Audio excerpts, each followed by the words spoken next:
25 मार्च 1967 का रात्रि का। तुम बच्चे जानते हो कि हम हैं ईश्वरीय संप्रदाय। ईश्वरीय संप्रदाय और कहा जाता है आसुरी संप्रदाय।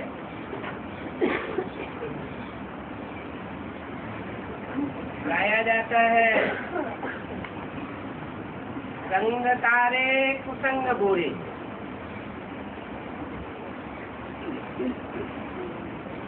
पूछा जाता है कौन से संप्रदाय में रहते हो, तो संग लगता है ना।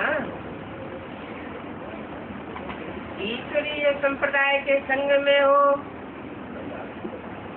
तो जरूर ईश्वर का संग लगता है। आसुरी संप्रदाय के संग में हो तो जरूर कोई असुर है जिनका संग लगता है। उसे कहते हैं कुसंग। कुसंग डुबाए देता है और ईश्वर का संग उठाए देता है। अभी तुम बच्चे अनुभवी बन गए हो।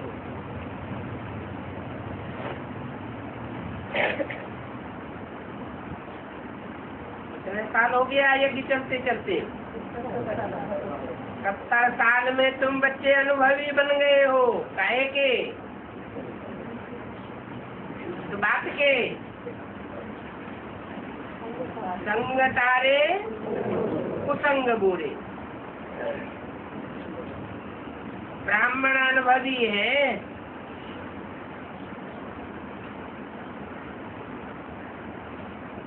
उस तरफ है शुद्ध संप्रदाय। इस तरफ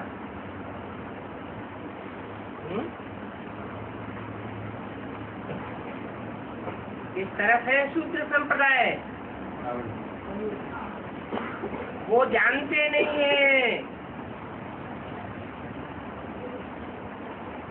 स्वच्छ बुद्धि किसे कहा जाता है और मलेच्छ बुद्धि किसे कहा जाता है। इस समय सारी दुनिया में है भक्ति का राज्य।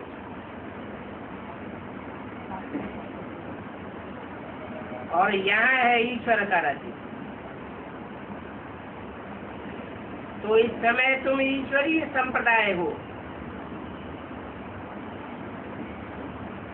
ईश्वर जब कहा जाता है तो मनुष्यों की बुद्धि चली जाती है ऊपर।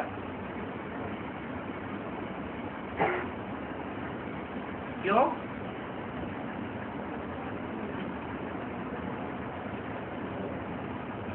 ईश्वर इस सृष्टि में आता है ये तो जानते हैं, फिर बुद्धि ऊपर क्यों चली जाती है?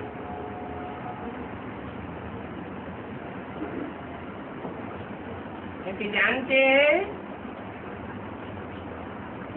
परमात्मा पाठधारी ऊंची स्टेज में रहता है।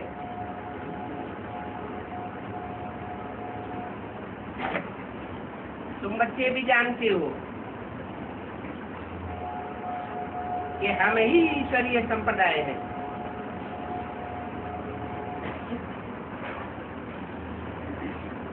तो 3 संप्रदाय हो गए। अभी है ईश्वरीय संप्रदाय और आसुरी संप्रदाय,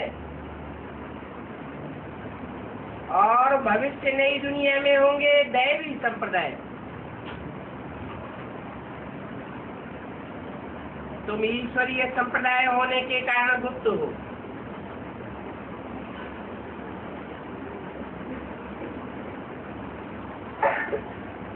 क्योंकि ईश्वर है निराकार।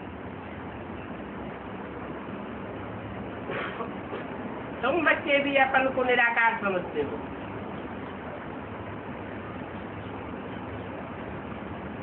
ईश्वर ने ये बात तुमको समझाई है कि तुम साकार शरीर नहीं हो, निराकार आत्मा हो,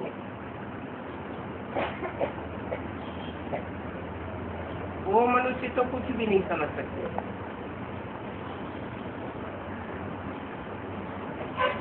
तुम भी शूद्र संप्रदाय थे,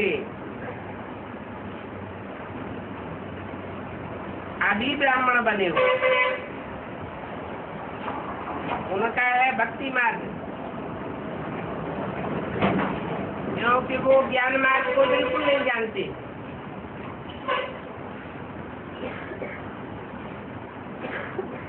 ज्ञान मार्ग को जाने तो ज्ञानदाता को भी जाने। ज्ञानदाता है एक, और भक्ति सिखाने वाले अनेक गुरु हैं, परंतु उनका भी कोई दोष नहीं है। तुम जानते हो साधु सन्यासी गुरु लोग अनेक प्रकार के,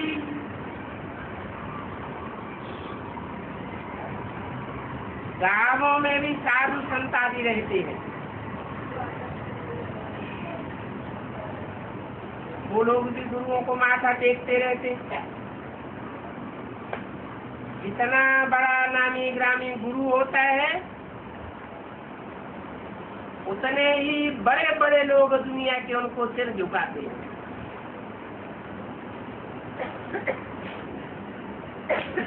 वो है सब शुद्ध बुद्धि, पतित और आसुरी संप्रदाय। तुम तो कोई को सिर नहीं झुकाते। तुम समझते हो कि हम पुरुषोत्तम संगम युगी हैं, वो कलयुगी है और तुम संगम युगी हो। अभी पारलौकिक बाप हमको पुरुषोत्तम बनाए रहे हैं।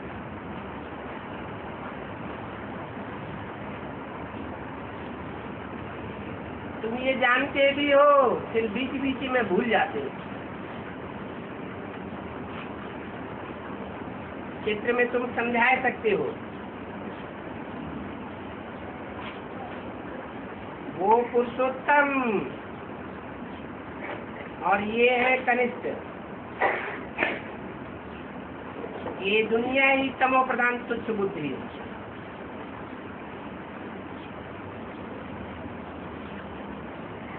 तुम कितने स्वच्छ स्वर्ग के मालिक बनते हो, और ये तो नरकवासी तुच्छ बुद्धि है। चित्र भी देखो कितना अच्छा बनाया हुआ है समझाने के लिए। नई दुनिया को पवित्र और पुरानी दुनिया को अपवित्र कहा जाता है। ये नई दुनिया और पुरानी दुनिया का कंट्रास्ट सामने रखो।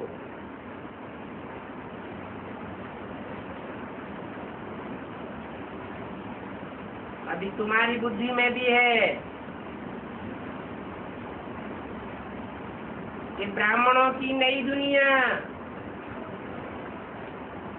और ब्राह्मणों की उन ब्राह्मणों की पुरानी दुनिया, ये कंट्रास्ट सामने होना चाहिए। वो है तुच्छ बुद्धि, आसुरी संप्रदाय, क्योंकि उनको समझाने वाले असुर अनेक हैं।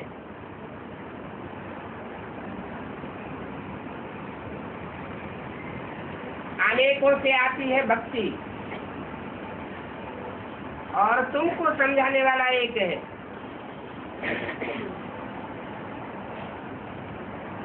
एक से आता है ज्ञान। बाप ने समझाया है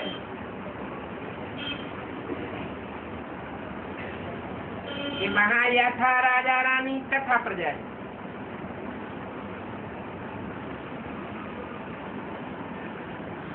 है इस दुनिया में प्रजा के ऊपर प्रजा का राज्य, और अभी तुम बच्चे तो सारी दुनिया से बिल्कुल न्यारे हैं।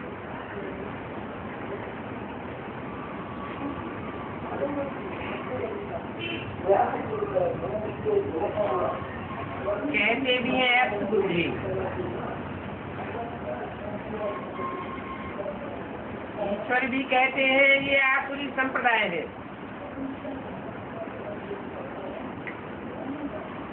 और तुमको तो तीसरा नेत्र मिला हुआ है ज्ञान का।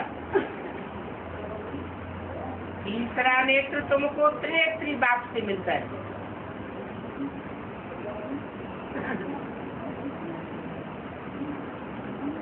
उनको रावण से जो नेत्र मिलते हैं वो अनेक प्रकार के, जैसी दृष्टि वैसी शक्ति दिखाई पड़ती है।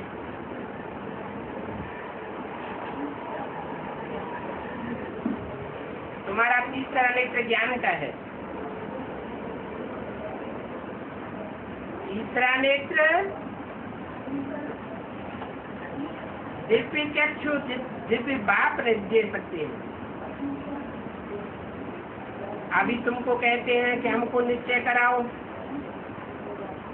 बताओ कि कैसे बाप आया हुआ है, कैसे तुम ईश्वरीय संप्रदाय हो, बोलो। हम प्रजापिता की संतान हैं।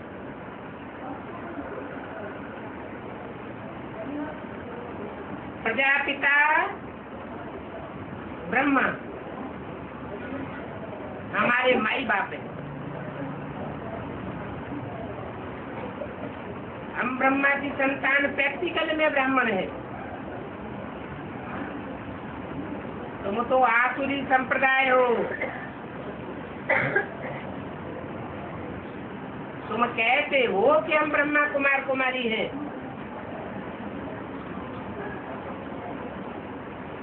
लेकिन जब पूछा जाता है तुम्हारा ब्रह्मा कहाँ है तो कहते हो सूक्ष्म वतन। तो प्रैक्टिकल में ब्राह्मण कहाँ हुए?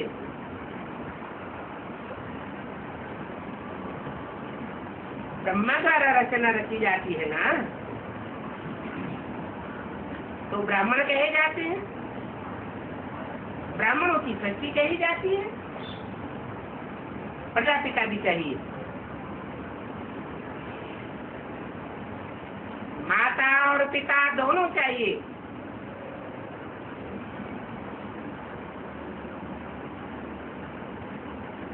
और कहता है नई दुनिया का बाप, तो कहा जाता है प्रजापिता। नए धर्म की रचना करता है, जरूर नई धारणा सिखाता होगा। फिर पुराने धर्मों का विनाश भी कराते हैं, पुरानी परंपराओं का, पुरानी मान्यताओं का, रीत रस्म रिवाज का ध्वंस कराते हैं। और तुम बच्चों को तो एडाप्ट करते हैं।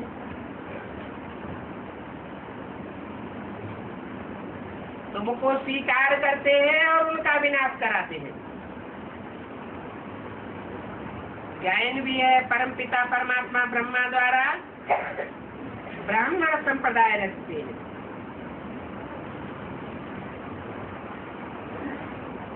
बाप आते तो है ना ब्रह्मांड में। हमको ब्राह्मण बनाते हैं देवता बनाने के लिए।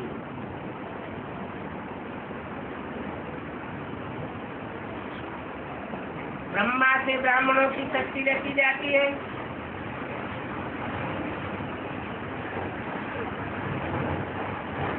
और देवताओं से देवताओं की शक्ति रखी जाती है।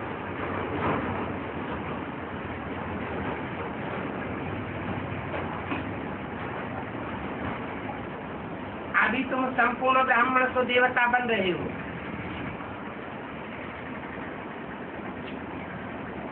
बाप आकर हमको ब्राह्मण बनाते हैं देवता बनाने के लिए।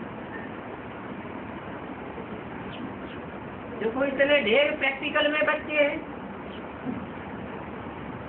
प्रैक्टिकल में प्रजापिता ब्रह्मा भी है।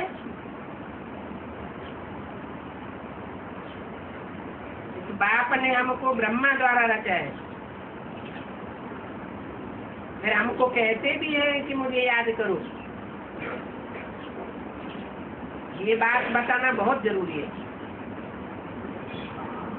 शिव बाबा परमपिता परमात्मा सबका बाप कहते हैं मुझे याद करो। मुझे पतित पावन कहते हैं, लिबरेटर भी कहते हैं। तो बाप कहते हैं हे बच्चों, हे आत्माओं, तो ये कहेंगे तो जरूर शरीर के द्वारा, ब्रह्मा द्वारा ही कहेंगे कि मुझे पतित पावन कहते हैं। तो मैं युक्ति बताता हूँ। अपन को आत्मा समाज माम एकम याद करो। वो शूद्र संप्रदाय तो एकम को याद कर न सके, क्योंकि उनको पढ़ाई पढ़ाने वाला रावण आसुर है, अनेक सिरों वाला। उनको एक मत मिल नहीं सकती, तो एक को याद भी नहीं कर सकते। अनेक गुरु हैं, कहते भी है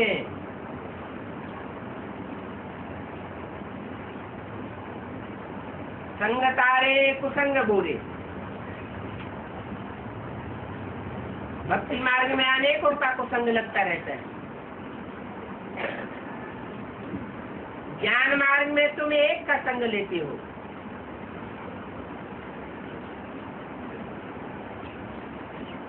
वो तो सभी को बाप कह देते हैं, कह देते हैं आत्मा तो परमात्मा, सब आत्माएं बाप हो गई। तुमको बाप कहते हैं कि अपन को आत्मा समझ, मुझ बाप को याद करो, तो तुम्हारे सतो रजो तमो की खाद जो पड़ी है वो निकल जाएगी। सतो की खाद, सतो की खाद कौन सी होती है?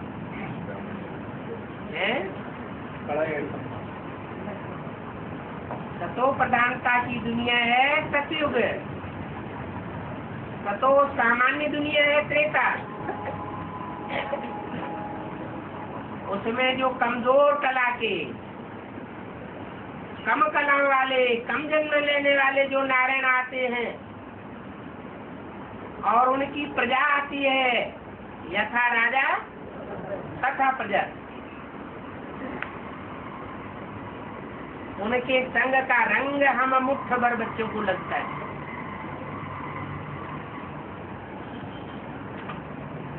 तो सतयुग में भी खाद पड़ती है, सोने में कैरेट गिनी जाती है। सतयुग सोने समान तो है, लेकिन पहले जन्म में है 22 कैरेट सोना, और ज्यों ज्यों जन्म उतरते जाते हैं त्यों त्यों आत्मा की कीमत कम होती जाती है।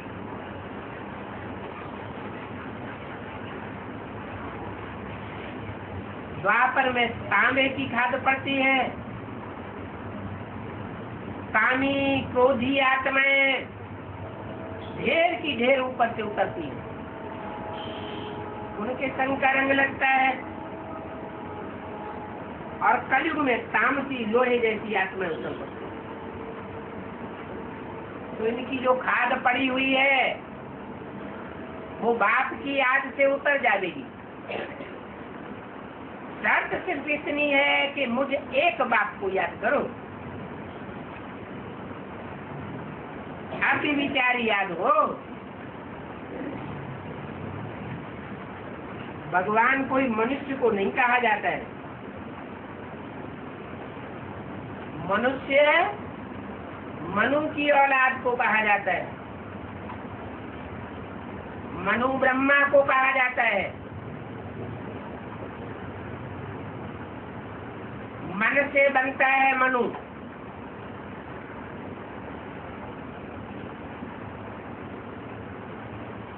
तीन देवताएं सर्वोपरि माने जाते हैं।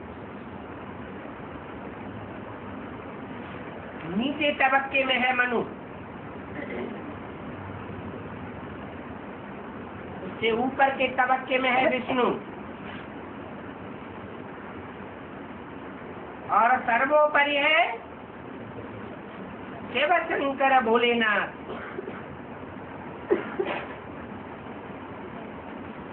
मन की चंचलता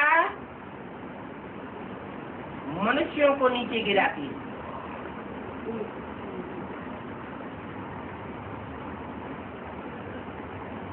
इस मन को पूरा ही कंट्रोल कर दिया जाए जैसे कि मन है ही नहीं। मन के संकल्प रोक दिए जाए।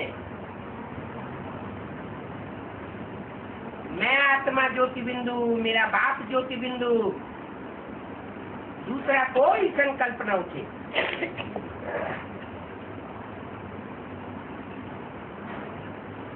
लेकिन उठते तो है।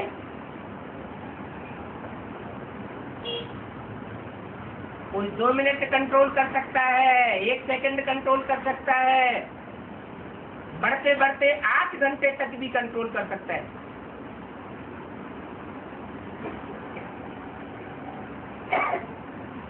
जो कंट्रोल करता है वो फरिश्ता तो देवता कहा जाता है। लेकिन सदाकाल मन को कोई कंट्रोल कर सके इस संसार के अंदर रहते हुए, ऐसा तो एक भगवान ही है। तो ऐसे भगवान को मनुष्य नहीं कहा जा सकता, जो मन को पूरा ही कंट्रोल कर दे।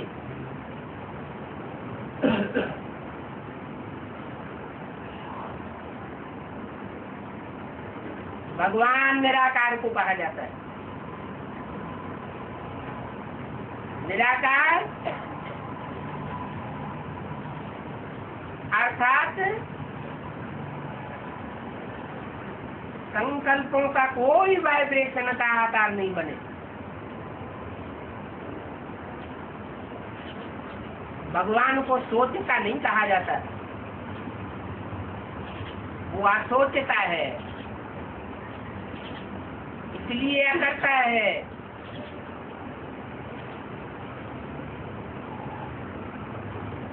सोच विचार मनुष्यों का चलता है।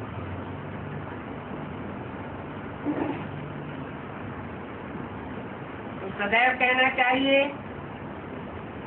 कि रूहानी बाप कहते हैं सिर्फ मुझे याद करो तो तुम्हारे पाप भस्म हो जाते।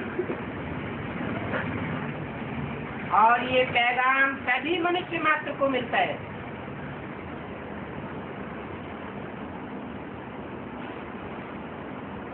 नई दुनिया में कोई भी पापात्माएं नहीं होंगी।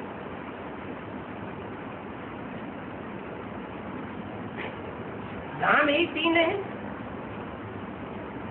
कौन कौन से? सुखधाम, सुखधाम और सर्वोपरि शांति धाम। तीनों धाम की 3 अधिष्ठाता मूर्तियां दिखाई गई है। सुखधाम का अधिष्ठाता ब्रह्म,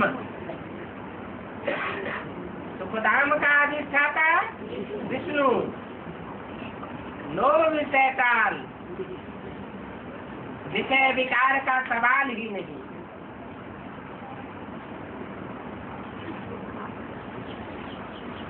और ऊंचे से ऊंचा धाम है शांति धाम। शांति देवा कहा जाता है।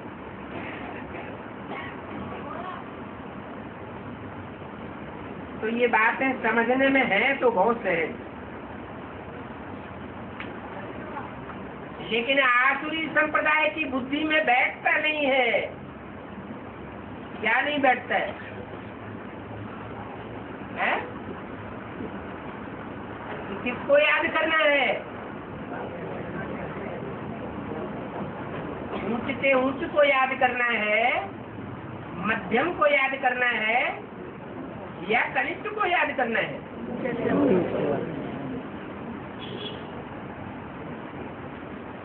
बल मुरली में बोला है ब्रह्मा का चित्र भी रखेंगे तो पतित बन पड़ेंगे।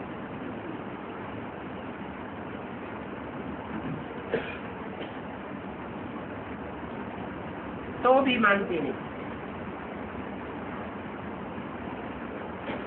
पतित बनते भी जाते हैं, माहौल बिगड़ता भी जाता है, तो भी समझते नहीं। तो बोलो, बात कहते हैं सिर्फ मुझे याद करो और कोई को याद न करो, तो भी बुद्धि में बैठता नहीं। कहते हम सिर्फ बिंदु को याद करेंगे। अरे कौन से बिंदु को याद करेंगे? कैसे पता चलेगा कि हमने ऊंचे से ऊंचे बिंदु को याद किया? ऊंच से ऊंच को याद करेंगे तो अवस्था ऊंची चढ़ेगी, कनिष्ठ को याद करेंगे तो वैसी अवस्था बनेगी।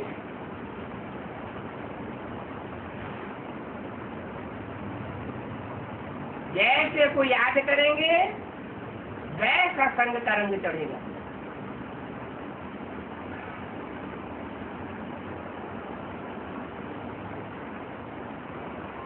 सतो प्रधान बनने के लिए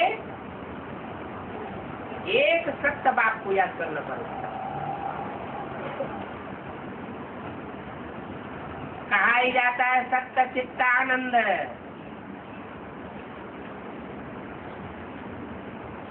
वो सत्य भी है। सिख लोग कहते हैं ऐसी भी सत्य है, होती भी सत्य है। सत्य ही था, सत्य ही है और सत्य ही रहेगा। वो कभी असत्य नहीं होता। कौन कौन नहीं होता है? शिव बाबा माने ज्योति बिंदु, शिव बाबा जिसके लिए बोला है इस धरती पर सदा कायम एक शिव बाबा ही है।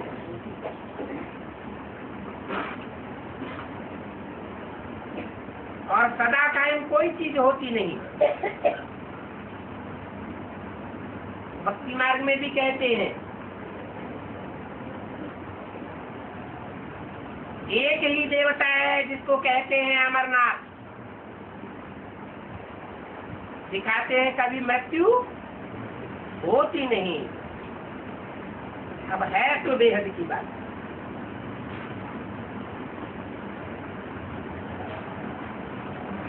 इस समय साफ तमो प्रधान है।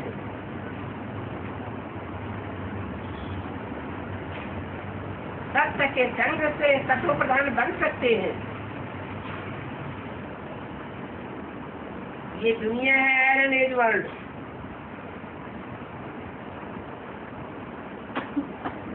तो सभी को बाप का परिचय देना है।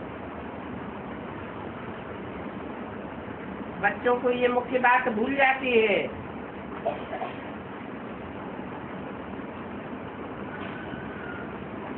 वो लोग कहते हैं कि हमें प्रमाण चाहिए। अरे बाप ने तो कल पहले भी कहा था ये वही संगम युग है जिसके लिए गायन है मनुष्य से देवता की करत में लागी बात। सतयुग में सभी पावन हैं। इस दुनिया में सभी पतित हैं। इस एक बात पर अच्छी रीति से समझावेंगे तो उनको ख्याल आएगा। बाप हमको ऐसे ऐसे कहते हैं, बाबा अक्षर बहुत मीठा है।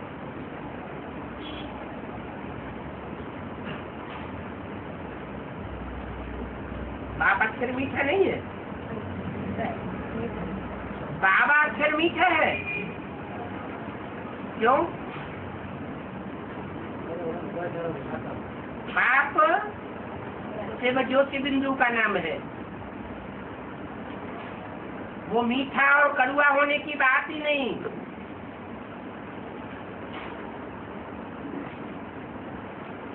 जो मीठा बनता है वो कभी कड़वा भी बन जाता है।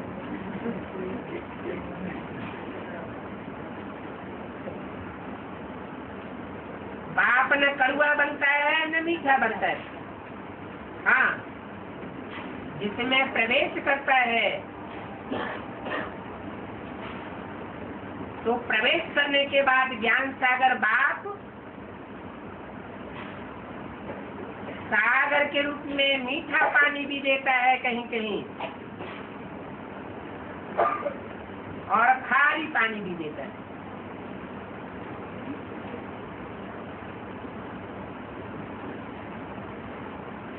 नॉर्थ पोल पर सागर में बर्फ के पहाड़ जमे हुए हैं। वहां से जो धारा बहती है वो मीठे पानी की धारा है। साउथ पोल में भी ऐसी ही। तो ज्ञान सागर बाप भी अपने बच्चों के लिए मीठा है, मीठे से मीठा है,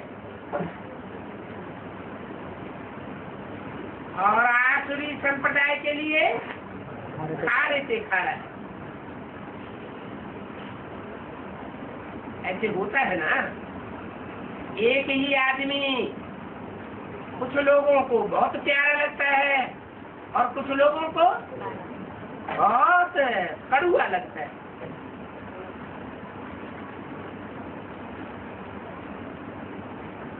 ये बिल्कुल नई बात।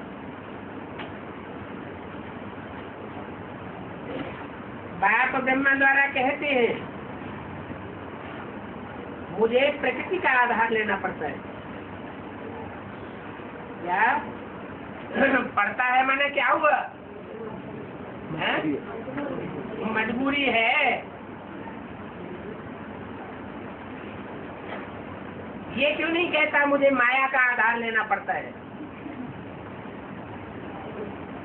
माया और प्रकृति दोनों मिलकर के ही तो रावण के 10 सिर बनते हैं।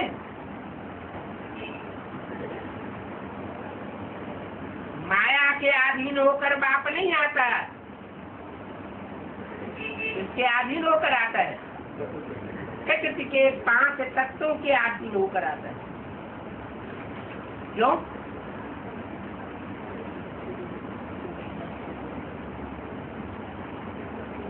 क्योंकि प्रकृति माता रावण के अधीन हो जाती है। रावण प्रकृति के 5 तत्वों को भी अपने वश में कर लेता है। पृथ्वी, जल, वायु, अग्नि, आकाश सबको वश में किए बैठा है। शास्त्रों में भी लिखा हुआ है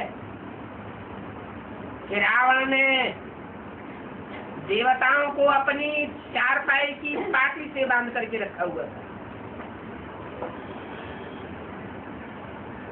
हम देखते भी हैं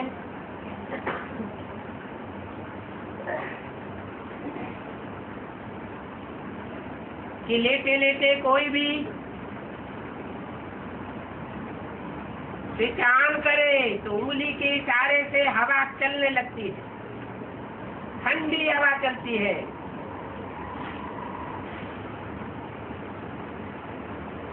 या तो स्विच के इशारे से कमरा गर्म हो जाता है,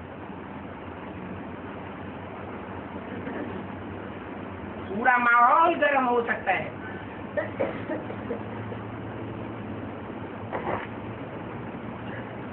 अभी तो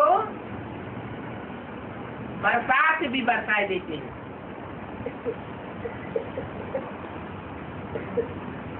इंद्र देवता को भी कंट्रोल कर लिया, वायु देवता को भी कंट्रोल कर लिया, अग्नि को भी कंट्रोल कर लिया।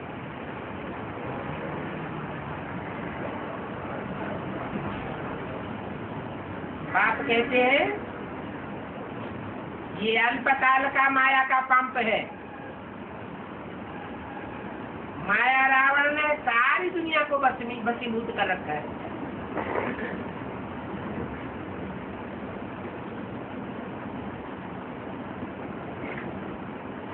मैं प्रकृति का आधार लेता हूँ, ये कॉमन बात है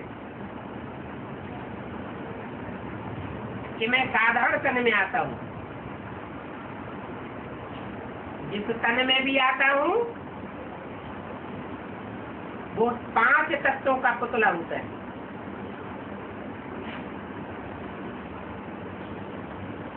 तो बाप कहते हैं गुरु आज सबको छोड़ दो। क्या बात है? 5 तत्वों से 5 प्रकृति से, प्रकृति के 5 तत्वों से और रावण के 5 सिरों से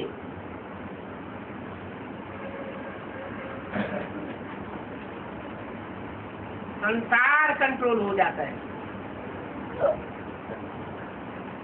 माया रावण प्रकृति को भी कंट्रोल कर लेता है।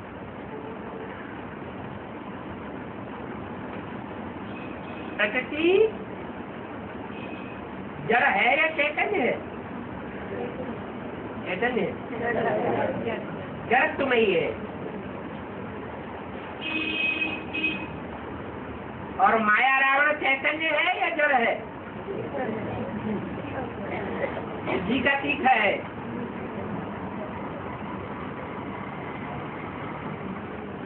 चैतन्य है, इसलिए वो प्रकृति को कंट्रोल कर लेता है। बाप भी प्रकृति का आधार लेकर के आते हैं। अभी बताते हैं, चाहे माया रावण के सिर हो, चाहे प्रकृति के 5 तत्व रूपी सिर हो, ये सब गुरु बन करके बैठते हैं। इन गुरुओं आदि को अब छोड़ो।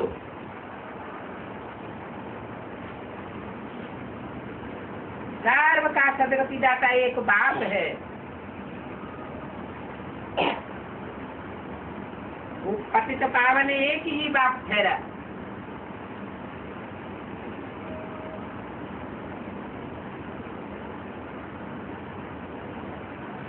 रावण के जो 10 सिर दिखाए जाते हैं और 10 सिरों के ऊपर एक गधे का चित्र दिखाया जाता है,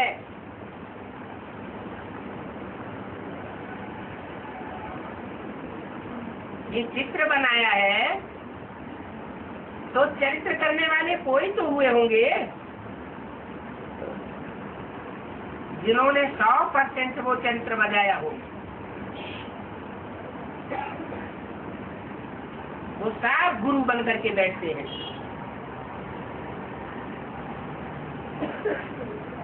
इन गुरुओं के जंगल में सारी दुनिया फंसी हुई है। पतित पावन तो एक बाप ही ठहरा, बाकी जो भी मनुष्य मात्र है वो सब पतित है।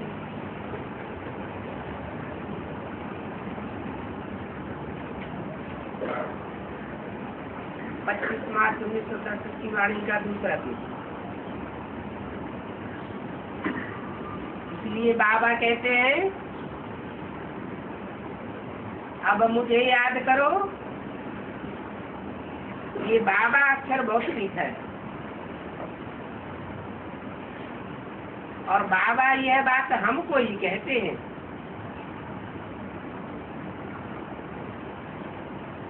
और कोई को नहीं कहते।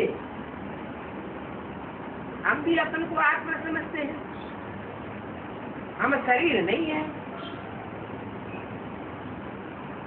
हम आत्मा का बाप परमात्मा है।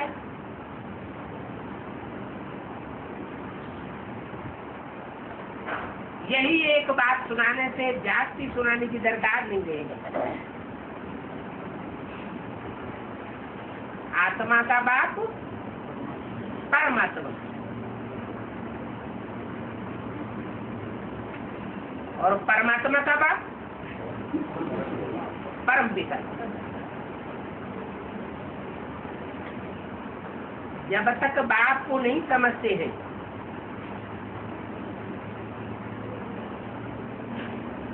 तब तक प्रश्न पूछते रहेंगे।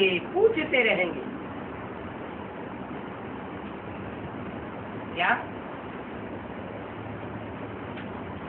प्रश्न कब तक बुद्धि में आते हैं? जब तक मैं जो हूँ, जैसा हूँ, जिस रूप में पार्ट बजा रहा हूँ, उस स्वरूप को पूरा पहचाना नहीं है।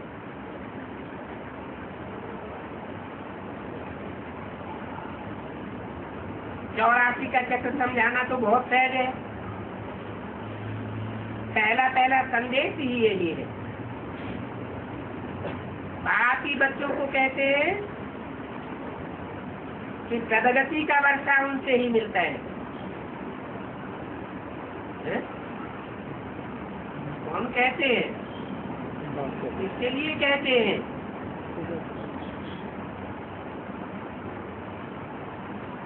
बाप बच्चों को कहते हैं सदगति का वर्षा उनसे ही मिलता है। कौन से बाप कहते हैं? सुप्रीम सोल बाप कहते हैं सदगति का वर्षा उनसे ही मिलता है। दूर क्यों कर दिया? ब्रह्मा के तन में तो बोलता था, बल ब्रह्मा के तन में बोलता था।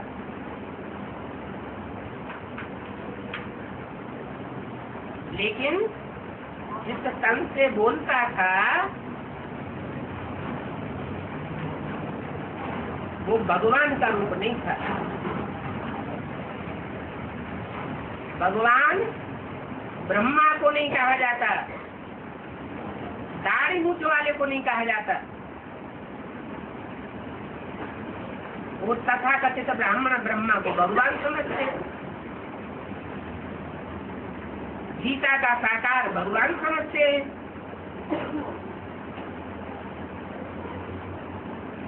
इसलिए भक्ति मार्ग में उस गीता में कृष्ण का नाम डाल देते हैं। तुम्हारी बुद्धि में तो बैठा है कि कृष्ण और ब्रह्मा गीता का भगवान नहीं है।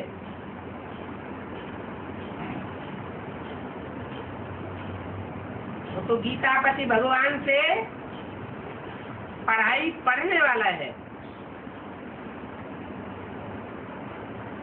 अभी भी पढ़ाई पढ़ रहा है।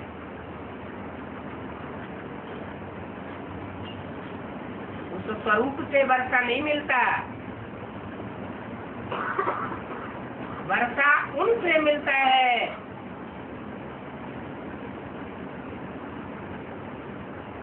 जो पाठ अभी आने वाला है। 67 की वाणी है।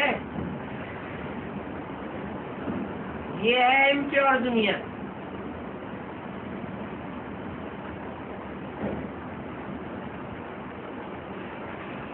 तो अपवित्र दुनिया की बुद्धि भी कैसी होगी?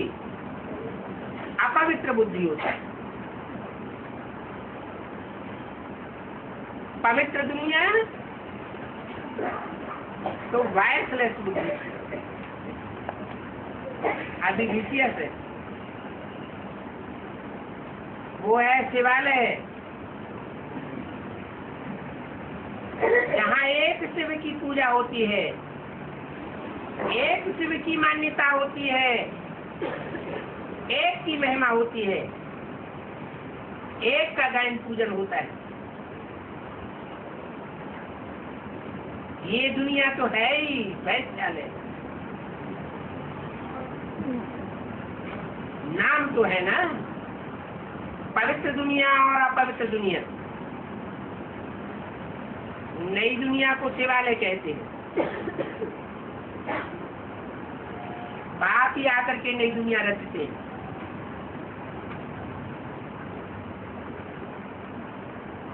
घोषणा भी कराई थी।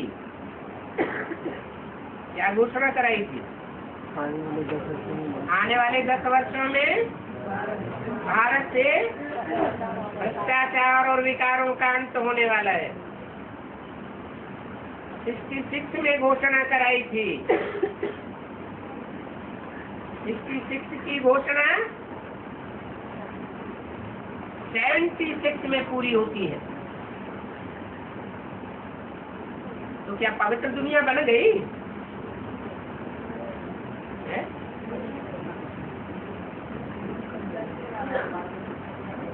लक्ष्मी नारायण की पवित्र दुनिया बन गई।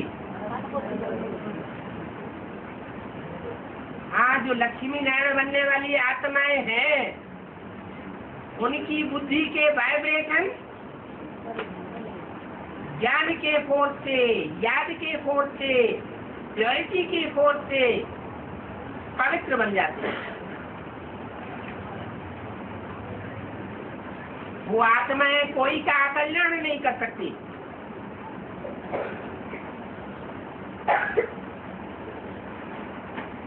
जो भी संगठन तैयार होता है, बौद्धिक संगठन है, उनके वाइब्रेशन पवित्र वाइब्रेशन की दुनिया बनाते हैं।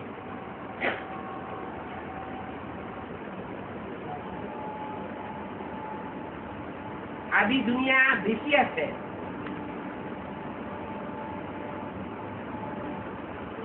नई दुनिया को शिवालय और पुरानी दुनिया को वैश्यालय कहा जाता है।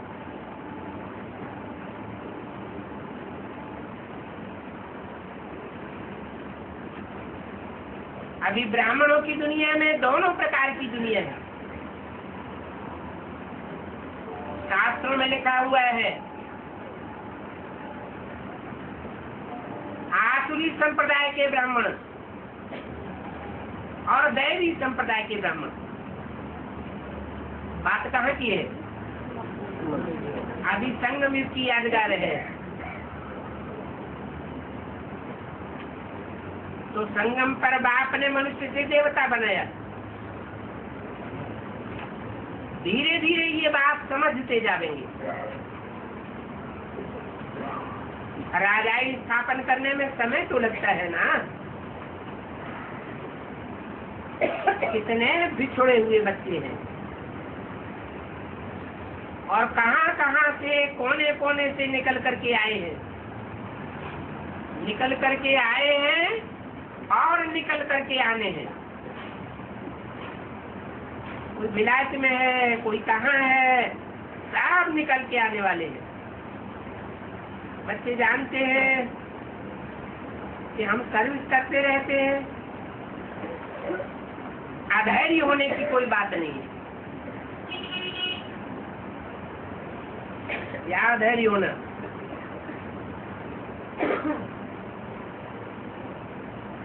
अरे 70 साल तो हो गए, कुछ भी परिवर्तन तो दिखाई नहीं देता।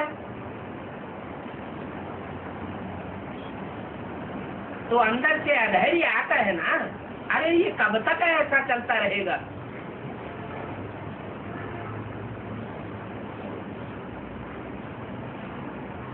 इस तरह की बात अगर बुद्धि में आती है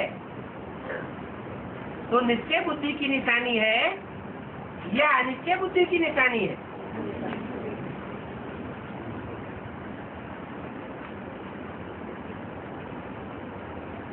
कोई भी बात में अधैर्य नहीं होना चाहिए।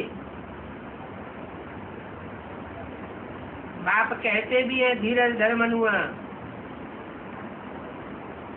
कौन धीरज धरे? मनुआ। मन ही चंचल है। चंचलता आती है तो अधैर्य हो जाता है। ऐसे नहीं कि प्रदर्शनी में इतना माथा मारा, रिजल्ट क्या आया, क्या निकला? ऐसे ऐसे सोच करके हाथ फेल नहीं होना चाहिए कि हमने इतने ज्ञान रत्नों की प्रदर्शनी लोगों के सामने रखी, तथाकथित ब्राह्मणों को कितना समझाया, लेकिन रिजल्ट कुछ भी नहीं आया।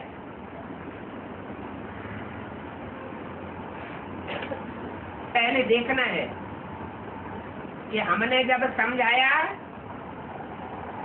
तो हमारे अंदर देवभान तो नहीं था, हम बाप की याद में थे। बाप की याद में रहेंगे तो निराकारी, निर्विकारी, निरहंकारी स्टेज रहेगी। नहीं तो अहंकार पूर्वक किसी को समझावेंगे तो वो गुरु लोग बिल्कुल नहीं मानेंगे। उनमें तो बहुत ही देह का अहंकार रहता है। मिसाल दिया हुआ है, हनुमान मिसल जूतियों में जाकर के बैठना है, माना बहुत नीचा और बहुत छोटा रूप धारण करना है।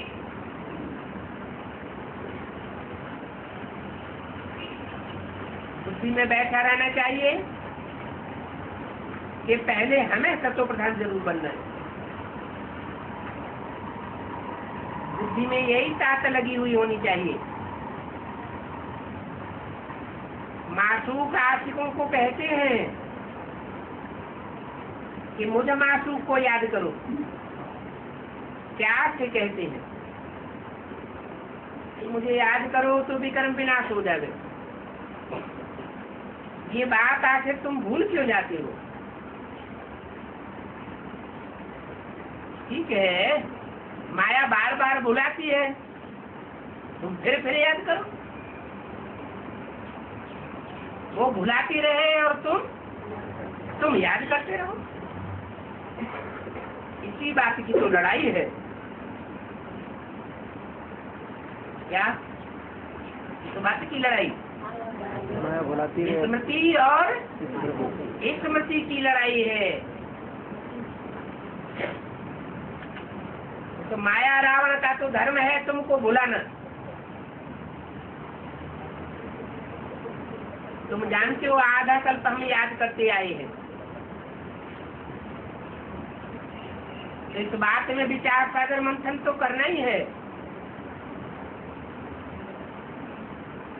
और ये ईश्वरीय संदेश सभी को पहुंचाना है। सभी को माने किसको? हैं? किसको पहुंचाना है?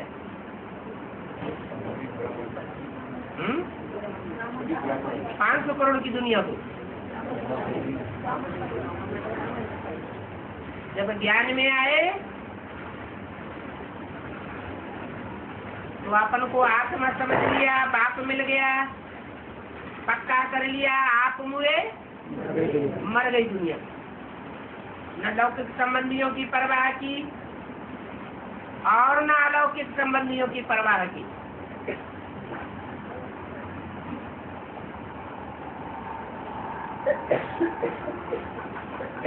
तो वो दुनिया खलास हो गई।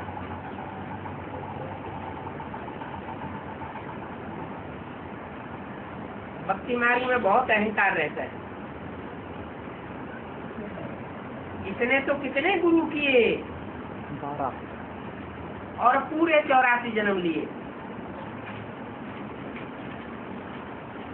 अभी देखो वापस जाने में कितनी खुशी होती है। बार बार गांठ बांध लेनी चाहिए कि हम बाप को याद करेंगे।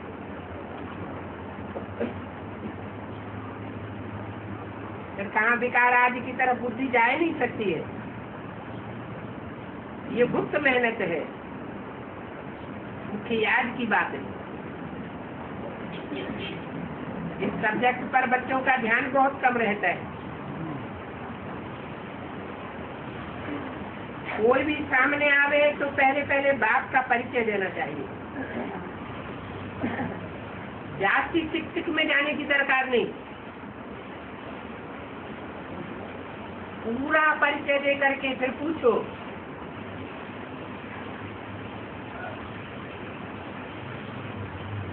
कौन है ईश्वर बाप?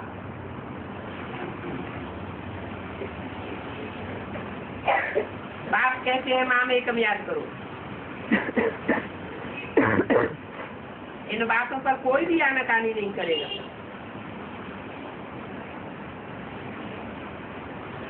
नंबर 1 पावन तो ही फिर 84 जन्म लेकर के नंबर 1 पतित बनते हैं।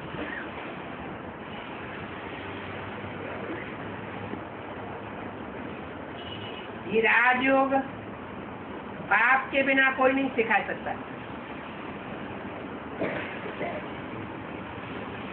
बाप बाप है और बच्चा तो बच्चा है। क्या मतलब? बाप अनुभवी होता है और बच्चा तो बच्चा बुद्धि होता है। क्या ऐसा रही है? कृष्ण की सोल है बच्चा बुद्धि, और राम बाप को कहा जाता है। कहीं भी ये नहीं बोला गया कि राम बच्चा है और कृष्ण बाप है।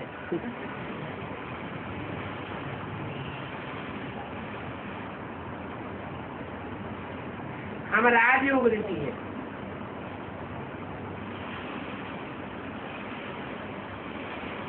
ये राजयोग बच्चा बुद्धि क्या जाने।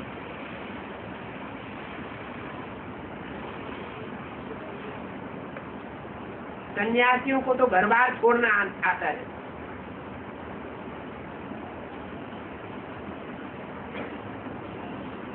उनको घर बार छोड़ करके जाना है। बाप कहते हैं एक जन्म पवित्र बनने के लिए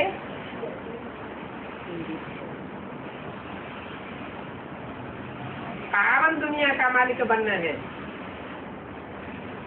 तो पावन बनना पड़ेगा। कहते हैं घर गृहस्थ में रहते ये कैसे हो सकता है? हम कहते हैं वाह,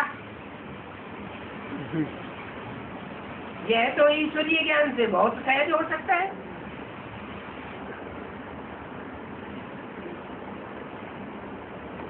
ये दुनिया है मृत्यु लोक, हमको तो अमर लोक में जाना है।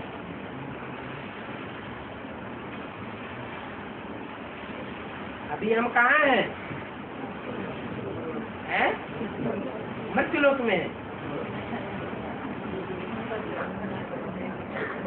मृत्यु लोक